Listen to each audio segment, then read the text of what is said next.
잘 지내셨어요? 네. 오늘 여러분들한테 나눠드린 법구경 21번째 개송부터 진행하도록 할게요. 같이 한번 읽어볼까요? 예전부터 전해오는 말, 지금도 틀림없는 말. 침묵하는 사람은 비난받는다. 말 많은 사람도 비난받는다. 말을 아껴도 비난받는다.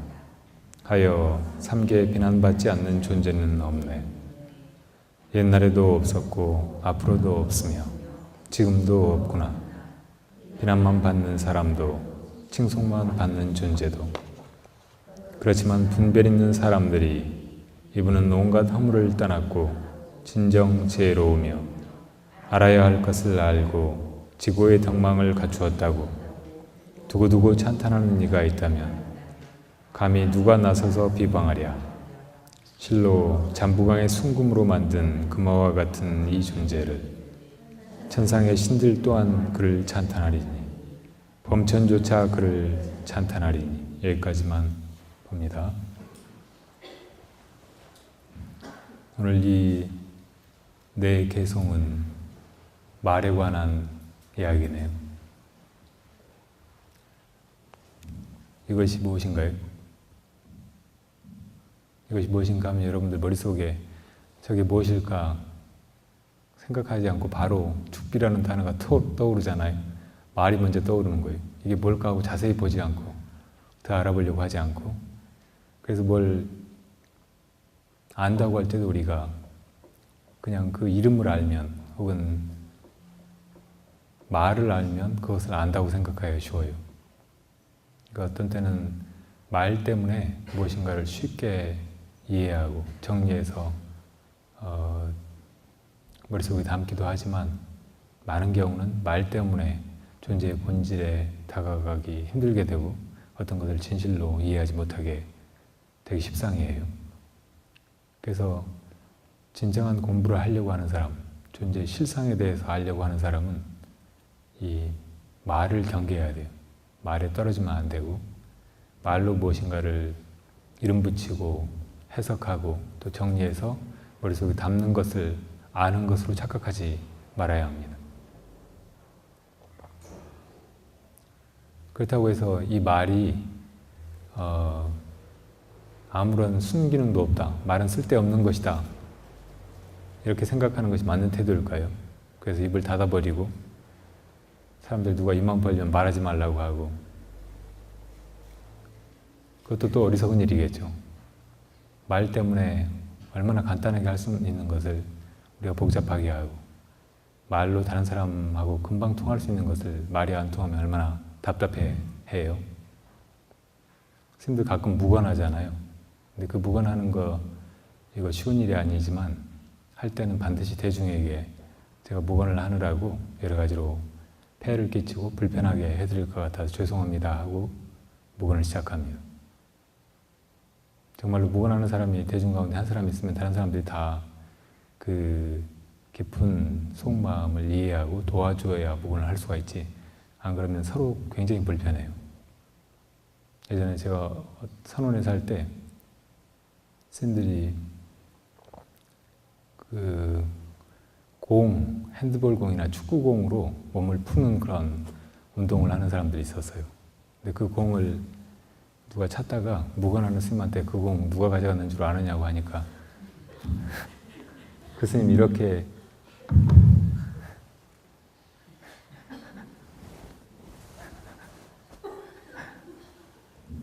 그게 무슨 말인지 아시겠어요? 세 번째 대빵이 공 가지고 가버렸다는. 한주 스님이 세 번째, 서열이 세 번째 인스님이었거든요.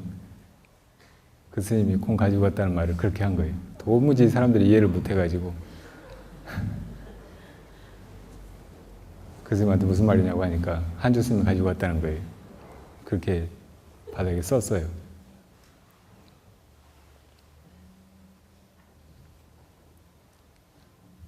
말하기 참 쉬운데 또 말을 안 하고 우리가 세상을 이해하고 또 서로 뭔가 통하고 또 심지어는 수행하고 하는 것도 정말 어렵다는 말이죠. 그러니까 이 말은 그 폐해를 모르고 함부로 써도 안 되지만 그것을 무작정 안 하려고만 해도 명사가 아니라는 말입니다. 실제로 어떤 사물에 대해서도 우리가 이렇게 말하기도 하고 저렇게 말하기도 하고 다르잖아요. 평가가 다 달라요. 실제로 어떤 같은 것을 두고도 어떤 사람들은 좋다고 하고 어떤 사람은 안 좋다고 하죠.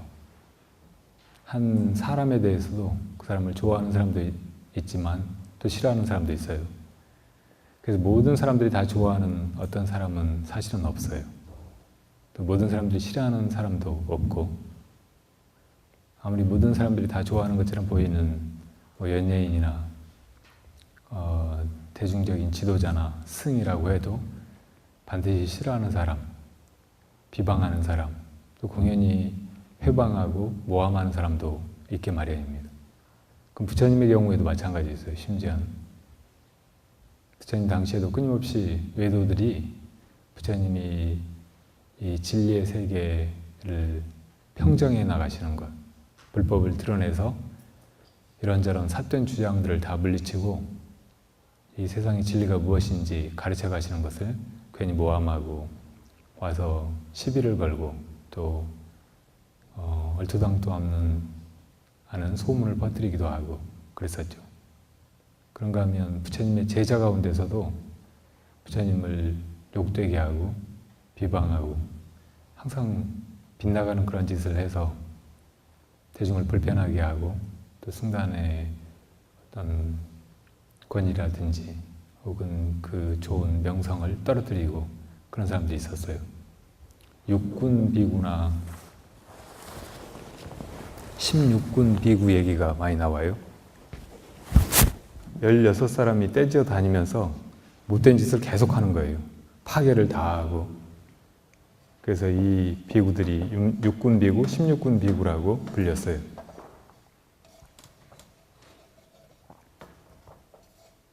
사실 비구가 지니는 계율이 250가지고 비구니는 그보다 훨씬 많은데 그 계율들 가운데 굉장히 많은 계율들이 이 6군 비구, 16군 비구 때문에 생겼어요. 이렇게 하지 말라 하면 저렇게 하고 저렇게 하지 말라 하면 이렇게 하고 계율은 처음부터 부처님이 이러이러한 것은 하지 말아라 이렇게 정하신 것이 아니고 비구들 가운데 다 청정하게 살아가고 또 수행을 열심히 하고 해서는 안 될 일, 또 남들이 비방할 만한 그런 일은 하지 않는 것이 대체적인 승단의 분위기였는데 가끔 이제 빗나가는 그런 행동을 하는 사람들이 생길 때마다 판례가 생기듯이 부처님이 그런 상황에서 이것은 옳지 않은 일이다. 앞으로 비구들은 이런 일을 하지 말라 하고 계율이 생겨난 거거든요. 근데 그 많은 계율들이 사실은 이 못된 비구들 때문에 생겨났어요. 근데 부처님이 나중에 입적하신 뒤에 많은 비구들이나 수많은 제자들, 심지어는 동물들까지도 다 부처님의 열반을 슬퍼하는데 이 6군 비구, 16군 비구들은 춤추고 난리가 났어요. 이제 그 잔소리꾼이 죽어서 우리들 마음대로 할 수 있게 됐다고.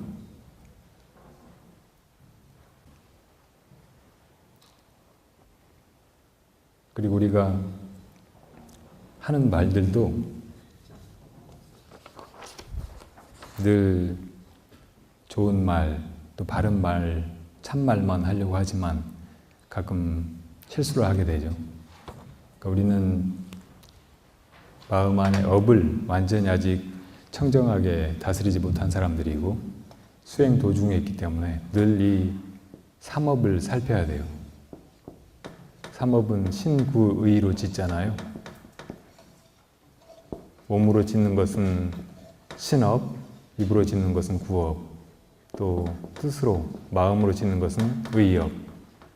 그래서 뜻으로 짓는 것은 생각이나 감정이나 또는 의지 이런 것들이겠죠. 그 다음에 입으로 짓는 것은 말이고 몸으로 짓는 것은 몸으로 하는 행동이고 근데 이것들을 내가 마음대로 다 하지 못해요. 통화하지 못해요. 그러니까 어떤 것들은 내가 알아차리기 전에 불쑥 튀어나와요. 그렇게 되는 이유는 무엇인가요? 이 삼업이 과거로부터 내가 해온 그 업력에 지배당하기 때문에 그래요. 과거에 내가 어떤 행동을 해놓으면 무슨 생각 하나만 일으켜도 그것이 사라지지 않고 내 안에 훈습이 돼서 다음에 또 그 비슷한 행을 일으키는 그런 힘으로 작용하는 거예요. 우리 마음 안은 언제나 습관의 힘이 지배하고 있어요. 그래서 내가 어떤 행동을 잘 이렇게 닦아놓으면 나중에 내가 의도하지 않아도 그 좋은 행위 자연스럽게 나오기도 되고, 그렇게 닦아놓지 않으면은 내가 원치 않는데도 잘해야지 하는데도 불쑥 그런 행동이 나가게 돼요. 이렇게 한번 해버린 행은 주워 담을 수가 없잖아요. 참여는 할 수 있겠지만 한번 해버린 그 일은 사라지지가 않아요. 그래서 다시 그 결과를 자기가 받아야 돼요. 그러니까 지금 내가 해야 할 일은 지금 내 업이 움직이는 것을 언제나 깨어서 살펴서 그것이 잘못 가지 않도록 지켜보고 다스리는 일이에요. 부처님은 금강경에 보면 부처님을 여자, 진어자, 실어자, 불광어자라고 묘사하고 있잖아요. 이 부처님과 같이 말을 할 수 있어야 될 거예요. 여자는 무엇인가요? 언제나 진리의 말을 한단 말이에요. 진여의 세계에서의 그 말. 그리고 진어자는 진실된 말. 그러니까 본 것을 보았다고 하고 보지 않은 것은 보지 않았다고 하고, 그렇게 있는 그대로 말하는 것. 그 다음에 실어자는 허황되지 않은 말만 하는 사람. 그러니까 우리가 하는 말이 꼭 의미 전달을 위해서 혹은 필요해서만 하는 게 아니고 어떤 때는 그냥 아무 소리나 막 짓거리게도 되잖아요. 우리 마음만이 이 삼업이 일어날 때 그 삼업이 그냥 나쁜 방향으로 일어나는 거, 이것만 문제인 게 아니고 안 일으키고자 하는데 막 일어나는 거, 이것도 문제예요. 근데 내 생각이라면 내가 좋은 생각만 하려고 하는데 나쁜 생각이 막 일어나는 거, 이거 바람직한 일 아니잖아요. 근데 내가 생각하지 말아야지 하고 있는데 생각이 일어나는 거, 이것도 문제라는 말이에요. 그렇게 내가 공연히 별로 의미도 없는데 하지 말아야 되는데 막 일어나는 그런 마음의 업, 그것이 이제 말로 이렇게 막 일어날 때는 허황된 말이죠. 그냥 단순히 재미를 위해서 혹은 뭘 풀려고 하는 말, 가끔 아무 말도 안 하고 이렇게 있으면 답답하고, 또 친구 만나서 이렇게 서로 말없이 있고 그러면 굉장히 불안하고 그렇잖아요. 그런 게 우리 마음 안에 이 허황되게 아무 말이나 이렇게 하는 것을 즐기는 마음, 그런 걸 통해서 뭔가 이렇게 해소하거나 안정감을 얻으려고 하는 그런 마음이 있어요. 그래서 우리는 늘 이 말을 멈추는 것, 침묵으로 돌아가는 것, 이것이 어렵고 생소해요. 그런데 부처님은 언제나 말이 필요 없을 때는 그냥 계세요. 입을 닫고 선정 속에 그렇게 계시다가 필요할 때만 실속 있는 그런 말씀을 하시죠. 그게 실어예요. 실어자. 그 다음에 불광어자는 이건 미친 말을 하는 사람. 미쳐서 자기가 통제할 수 없이 아무 소리나 막 짓거리는 말 있잖아요. 이것은 완전히 이렇게 자기가 하는 말을 통호해서 바른 말을 하고 또 참말을 하고 상대방에게 도움이 되는 말을 하고 부드러운 말을 하고 그렇게 하는 것이 이제 미치지 않은 말이죠. 근데 그러지 못하고 자기가 통제할 수 없이 그냥 아무렇게나 일어나는 말이 광어예요. 이렇게 우리도 부처님과 같이 이 자기가 하는 말을 완전히 다스리고 지배할 수 있어야 합니다. 내가 하는 말도 그렇고 또 다른 사람한테 이제 말 듣는 것, 여기에도 우리가 일정한 대처를 할 수가 있어야 되겠죠. 요즘 사람들은 말로 많은 일들을 해요. 원래 이 신구의 삼업 가운데 우리가 악업이라고 말하는 십악업, 그것이 이제 세 가지, 네 가지, 세 가지로 이렇게 분류되는데, 이 의업이나 신업은 세 가지씩만 나열돼요. 천수경에 보면 탐, 진, 치, 마음속으로 일으키는 탐욕이나 또 마음속으로 일으키는 증오심이나 또 마음속의 무지, 이것이 이제 세 가지 나쁜 의업이고, 그 다음에 몸으로 하는 것은 살도음, 그러니까 살생이나 남의 물건 훔치는 것이나 또 바르지 않은 성적인 행동, 그런 것들이 이제 옳지 않은 신업이죠. 근데 구업은 네 가지가 나열돼 있어요. 악어, 망어, 거짓말, 그 다음에 악구, 상대방한테 모진 말을 하는 거, 상처를 주는 말, 또 못을 박는 그런 말을 하는 거, 악담하는 거, 그 다음에 기어, 터무니없이 꾸며서 말을 번지르르하게 하는 거, 그 다음에 양설, 이 사람 저 사람한테 다니면서 서로 싸우게, 서로 오해하게 그렇게 만드는 말, 이간질하는 말을 하는 거, 이렇게 네 가지나 구업으로 지을 수 있다는 말이죠. 그래서 우리가 하는 이 10가지 악업 중에서 구업이 많다는 것을 알고, 또 요즘 사람들은 특히 몸으로 싸운다든지 몸으로 무슨 허물을 짓기 전에 말로 많이 해요. 누구한테 무슨 소리 한마디 듣고 그것 때문에 침울해지고 화나고 하루 종일 기분이 엉망진창이고, 그게 두고두고 가슴에 맺혀서 풀어지지가 않고, 그런 일이 얼마나 많아요.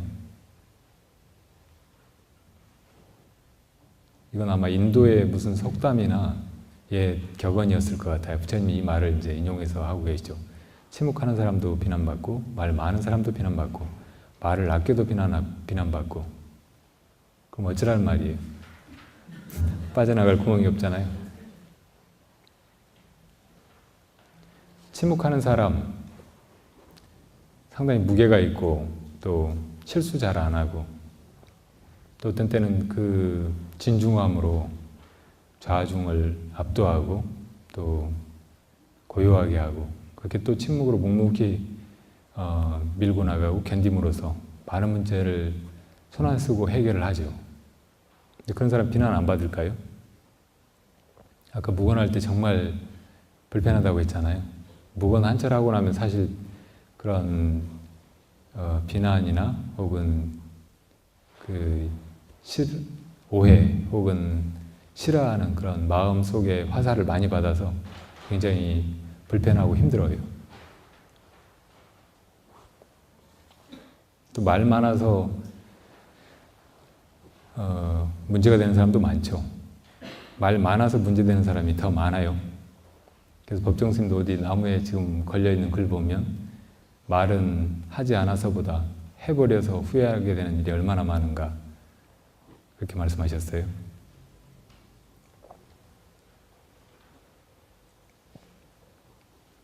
그래서 이제 말을 될 수 있으면 적은 듯하게 하고, 말을 아껴서 하면 저 사람은 참 진중하고 또 무게가 있다, 이렇게 대체로 칭찬을 받을 수 있겠죠.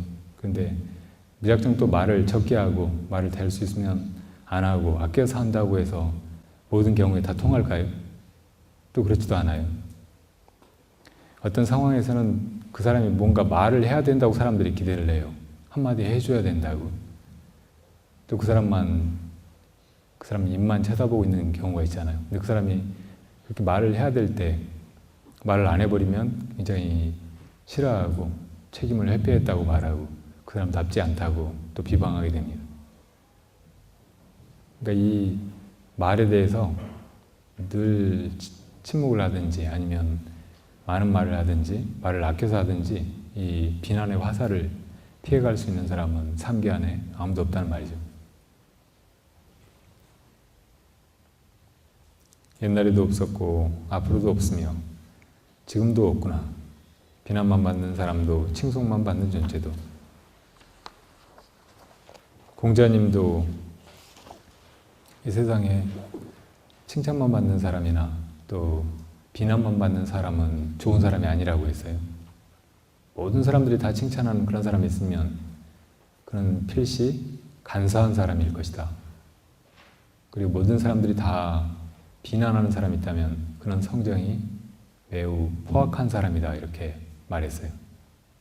심지어는 군자라고 하더라도 이런저런 비방을 받기 마련이고 또 이런저런 것들을 감수하면서 그렇게 살아가게 된다는 말입니다. 그렇다면 사람들의 칭찬이나 비방, 이것으로 결국 어떤 사람이 진정한 성인이고 모든 사람들이 믿고 따를 만한 그런 승이라고 가릴 수가 없다는 말이 돼요. 그러니까 이건 무슨 다수결이라든지 혹은 만장일치로 그렇게 정할 수 있는 것이 아니라는 말이에요. 사실 민주주의가 이 선거의 역사와 함께 발전해 왔잖아요. 모든 사람들에게 참정권이 주어지고 또 여러 가지 정치적인 그런 의사 결정이나 의사 표시를 투표를 통해서 자기 그 선택권을 행사하고 하는 것으로 이제 이루어졌잖아요. 그래서 민주주의가 되어 간다는 것은 모든 사람들이 다 하나의 인격으로 완전하게 자기 표를 던질 수 있게 되어가는 것하고 이제 궤를 같이 하면서 발전해 왔어요. 근데 과연 이 표를 던져서 정말 훌륭한 리더를 가리고 뽑는 일이 이게 합리적인 일일까요? 사실은 그렇지 못해요. 거기에 함정이 숨어 있어요. 우리가 독재 시절을 경험해서 알지만 독재자가 어떤 것을 해보려고 하다가 지성 있는 사람들이 반대하고 결사적으로 저항하고 하면 흔히 쓰는 것이 뭐예요? 국민투표. 국민투표하면 무조건 다 통과해요. 국민들한테, 그 다수의 대중들한테 이리저리 세뇌시키고 과장된 온갖 방법으로 홍보하고 그렇게 해가지고 그냥 표만 만들어내는 거예요. 그러니까 표라는 것은 정확하지가 않은 거예요. 수라서 대단히 엄격하고 명확한 것 같지만 그것이 함정을 가지고 있다는 말이죠. 종교적인 진리, 이것도 다수결로 할 수가 없어요. 어떤 것이 진리인가 아닌가, 학문의 세계에서 옳고 그런 것을 다수결로 할 수가 없어요. 그러니까 다수결로 우리가 뭔가를 결정한다는 거, 이런 것은 언제든지 맹점을 가지고 있는 거예요. 그럼 뭘로 어떤 것이 옳은지 그른지, 어떤 것이 더 나은지 그렇지 않은지를 판단할까요?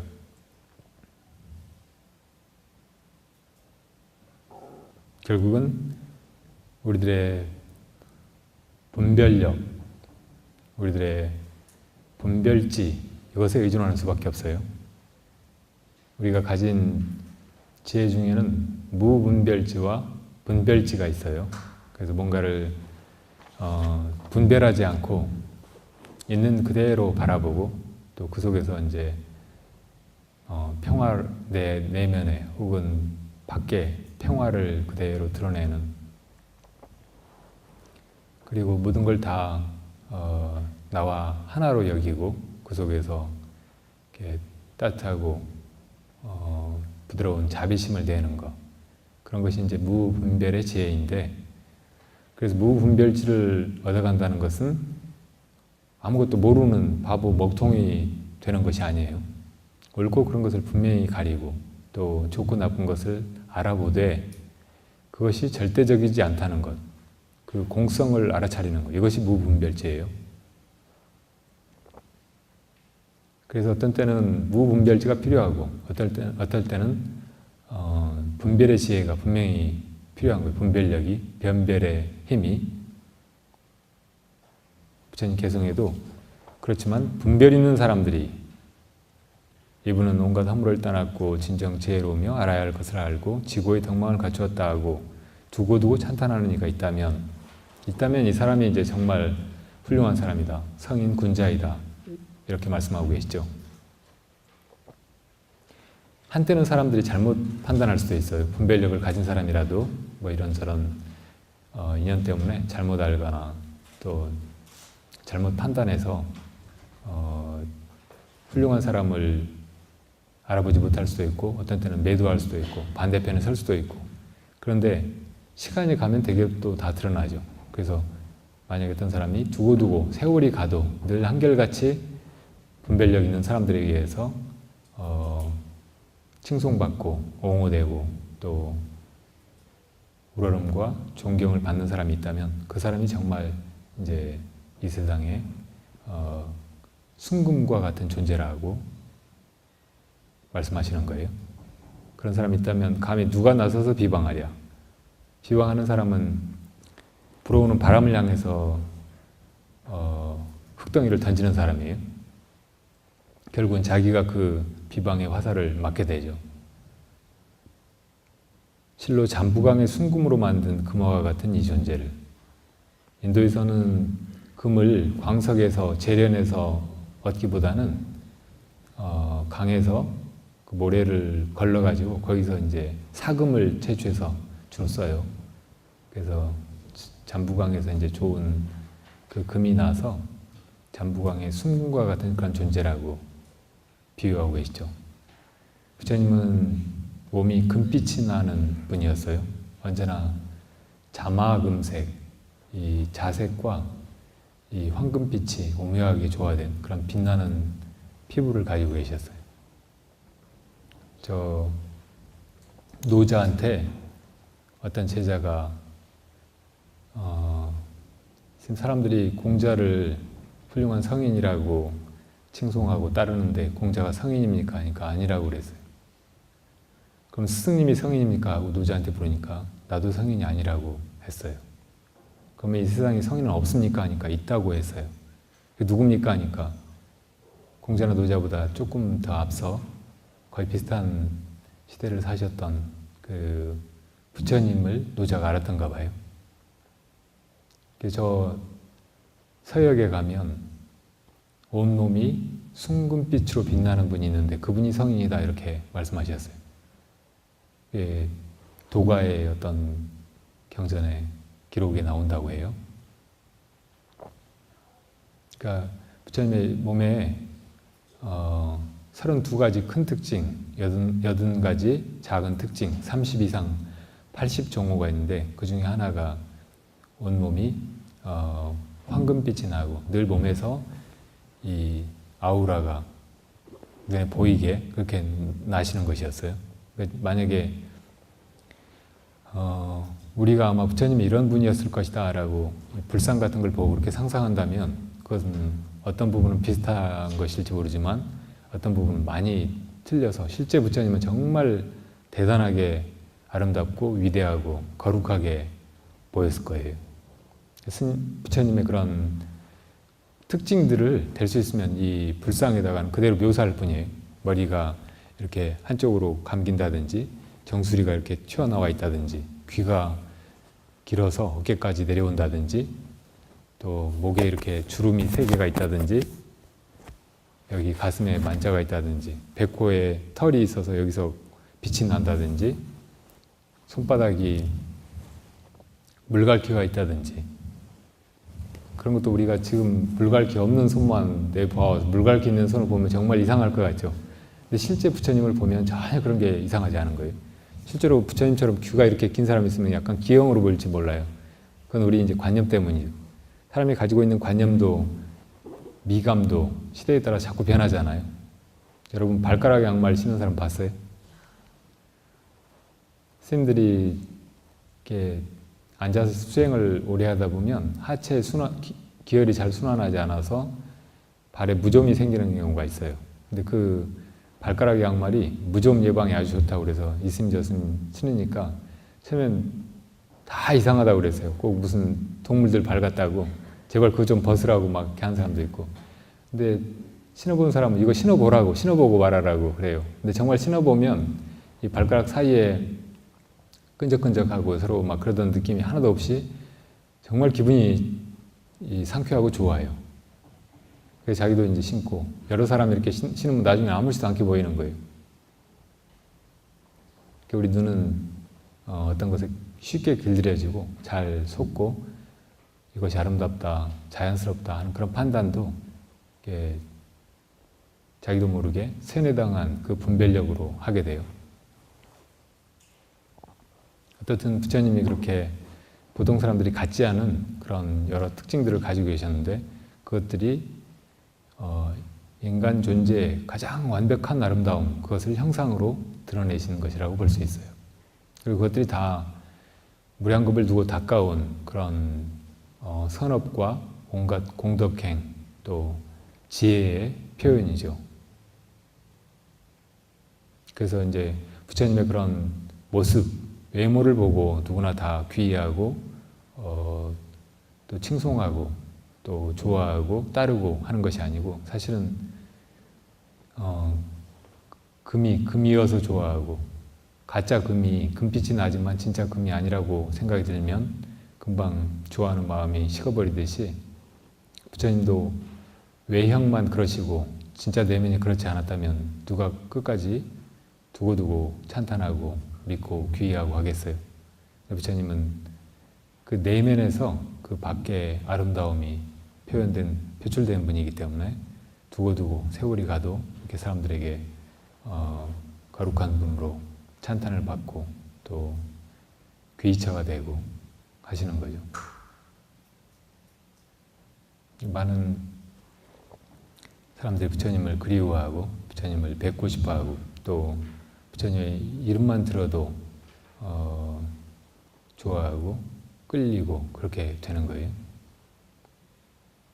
그래서 그 부처님은 천인사, 천상세계의 모든 신들과 인간세계의 모든 인간과 짐승들 혹은 그 이하의 세계 모든 중생들에게 육도 중생들에게 귀의처가 되고 또 칭송받는 그런 자가 됩니다. 스승이 되고 우리는 부처님은 인간의 몸을 한때 지니셨기 때문에 부처님이 인간이라고 생각하고 그래서 부처님도 인간적인 여러 가지 한계라든지 문제를 가지셨을 것이라고 생각하고 우리가 신을 보고 신이 어떤 존재인지 아는 것도 아닌데 신은 그냥 개념적으로 전지전능한 초월자, 절대자라고 그렇게 생각하고 그 개념에다가 비해서 인간이셨던 부처님은 신만 못한 그런 존재라고 그렇게 생각하는 수가 많아요. 흔히 다른 종교를 가지고 있는 사람들이 그런 식으로 유치한 비방을 하죠. 이건 아주 어리석은 생각이에요. 신 본 적도 없는 사람이 신이 어떤 존재인지 알지도 못하는 사람이 또 부처님이 어떤 분이셨는지 알지도 못하는 사람들이 신들이 부처님을 어떻게 대하는지 모르는 사람들이 그렇게 함부로 말하는 거예요. 근데 실제로 경전에 보면 수많은 천상의 신들이 부처님을 경배하고 부처님 법을 설하시면 찬탄하고 꽃비를 내리고 또 와서 그 법문을 듣고 그랬다는 것을 볼 수 있어요. 근데 이 신들 가운데 가장 교만심이 큰 신이 누구인 줄 아세요? 마왕이 아니고 범천이에요. 범천은 색계 초선천의 신이에요. 남녀의 구별이 있고 남녀의 몸을 가지고 성욕을 떨치지 못하는 중생들이 속한 세계가 욕계예요. 그런데 그 성욕을 떨치면 이제 색계에 들어갈 수 있게 되는데 이 색계 신들을 그래서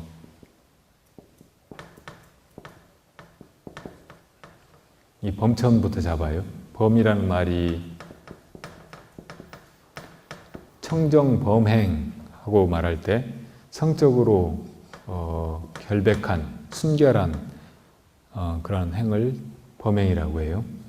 그 범행을 갖춘 존재, 브라마차리아를 완성한 그런 존재들이 이제 이 색계천부터의 신들이에요. 여기가 초선, 2선, 3선, 4선 이렇게 올라가는데 이렇게 올라가면 드디어 이제 이 범행을 갖춰서 성욕을 떠났지만 이 몸에 대한 집착은 있어서 자기 몸이다라고 이 육신을 가지고 있던 그런 신들, 물론 이제 우리 인간과 같은 육신은 아니죠. 그런 신들을 넘어서 이제 무색계 천상으로 올라갈 수 있게 돼요. 이 무색계의 신들은 색이 없는 신들이에요. 다시 말하면 색신이 없는 신. 다시 말하면 육신이 없고 정신만으로 존재하는 그런 세계의 신들이에요. 그런데 이 가운데 색계 초선천의 신, 이 범천이 막 이제 이 성욕을 벗어나서 이 범천에 난 다음에 이 사바세계가 생겨나는 것을 봐요. 그러니까 이 범천의 수명은 한 겁이에요. 그래서 자기가 생겨나면서 이 세계가 생겨나고 자기가 죽을 때 이 세계가 이제 소멸되리라는 것을 알아요. 그래서 자기가 이 세상의 창조자요, 또 심판자라고 이 아래 세계의 중생들에게 말하면서 이 세계 위에 군림해요. 그리고 이 세계의 중생들한테 다 자기를 숭배하고 자기만 믿으라고 끊임없이 이렇게 이야기하면서 자기 그 만심, 자기의 잘난 그 마음을 버리지를 못해요. 한 번은 어떤 비구가 수행하다가 선정에 들었어요. 근데 선정 가운데 문득 그런 생각이 들었어요. 이 세계는 언제 사라지게 되는 것일까? 그래서 이제 그 선정 가운데 욕계 이 마왕한테 가서 물어봤어요. 이 타화자재천, 욕계 맨 위에 타화자재천이라고 하는데 이 타화자재천의 다른 이름이 마왕이에요. 그러니까 누구든지 이 성욕을 가지고 살아가도록 하고, 그리고 그런 중생들의 우두머리라고 자기가 생각하고 그런 중생들이 성욕을 즐기면서 살아가는 것을 보고 그 성욕의 즐거움을 자기 것으로 타화하는데 자제한 신이에요. 그래서 이 신이 누구든지 선정에 들려고 하거나 이 3계를 초월하려고 하면 시험을 하고 방해를 해요. 그런데 이 타화자재천한테 그 선정에 들었던 비구가 가서 언제 이 세계가 망하는지 아느냐고 물어봤어요. 그러니까 나는 모른다고. 범천에 가서 물어보라고 그래요. 그러니까 범천에 또 올라갔어요. 선정 속에서 범천까지는 갈 수 있어요. 그런데 범천왕한테 물어보니까 이 세상을 내가 만들었고 이 세상 모든 일을 다 내가 지배하고 있고 나처럼 위대한 인간도 신도 없다고 하면서 막 자기 자랑만 하는 거예요. 그러니까 내가 그걸 지금 물어본 게 아니고 언제 이 세계가 망하는지, 언제 이 세계가 소멸하는지를 물어보는 거라고 하니까 또 자기 자랑만 막 하는 거예요. 내가 그걸 지금 듣고 싶어 하는 게 아니고 이 세계가 언제 도대체 종말이 오는지 그걸 내가 묻는 거라고 하니까 그거 나 모른다고. 당신은 부처님 제자인데 정 궁금한 부처님한테 물어보지 왜 그걸 나한테 묻느냐고 그래요. 그래서 이 비구가 다시 선정에서 깨어나서 이제 부처님께 가서 이 세계가 언제 망합니까? 언제 소멸합니까? 하고 여쭤보니까 부처님이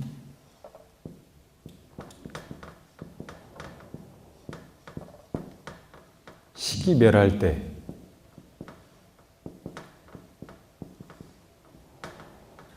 우리 의식이 꺼지면 그때 세계가 멸한다라고 대답을 하세요.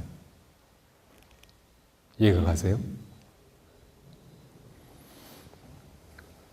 이 3계의 구조에서 볼 때도 이 무색계천은 공무변처, 그 다음에 식무변처, 그 다음에 무소유처, 그 다음에 비상처, 이렇게 4천상이 있어요. 무색계천에는. 그런데 이 세계라고 하는 것은 우리가 이렇게 세계 안에 존재한다고 하는 물질이라든지 눈에 보이는 색 이런 것이 사라진다고 해도 이 허공은 남는 것처럼 보이잖아요. 그런데 결국 이 허공이 언제 무너지는가 하는 거하고 같은 질문이에요. 허공까지 언제 사라져 버리느냐. 여기 보세요. 이 색계 선정에 들어가지고 사선천에 들어가면은 이제 정말 오묘하고 맑은 그런 내면 세계를 경험하고 그러면서 또 이제 자기 몸의 존재의 느낌이 있잖아요. 근데 그러다가 물질이 다 공하다는 것을 완전히 이제 알아차리고 보면 이제 허공만 있게 되잖아요. 그렇게 모든 것이 다 허공일 뿐이다. 허공만이 존재한다. 이렇게 느끼는 그것을 알게 되는 선정 상태가 바로 무색계의 초선이에요. 허공만 끝없이 펼쳐져 있는 것을 경험하는 세계. 그래서 그걸 공무변체라고 해요.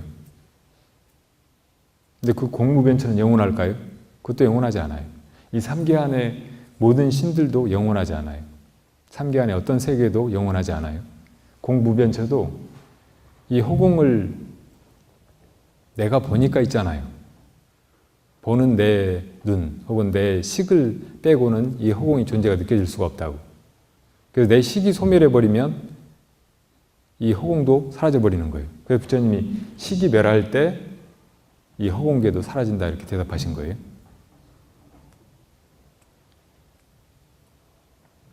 그런데 이 식이 멸한다고 해서 이제 모든 것이 다 사라져버리는가? 또 이제 더 깊이 들어가면 더 이제 높은 선정 상태가 있죠. 근데 아무리 이렇게 정신적인 높은 경지에 이른다고 해도 이것은 다 삼계 안에 윤회하는 세계예요. 그리고 부처님이 이루는 해탈의 경지, 열반의 세계는 이 삼계 밖에 있어요. 삼계를 벗어나 있어요. 삼계를 벗어난 곳이 그러면 이 우주 가운데 어느 우주 밖에 어딜까요? 바로 여러분 안에 그것인데 그게 밖이에요. 가장 안에 있는 것이 가장 밖에 있어요. 그래서 이 범천이 자기 만심 때문에 누구도 찬탄하지 않고 다 신들이건 인간이건 자기를 찬탄해 주기를 바라고 누구든지 자기 세계에 오면 자기 권속이 돼서 자기 밑에 자기 말을 들으면서 신의 종으로서 그렇게 복락을 누리도록 그렇게 해요. 그래서 불법 수행자들은 이 범천에 가서 태어나지 않아요. 불법 수행자들이 가지 않는 천상이 두 개가 있는데 이 범천하고 또 저 사선천 가운데 무상천이 있어요.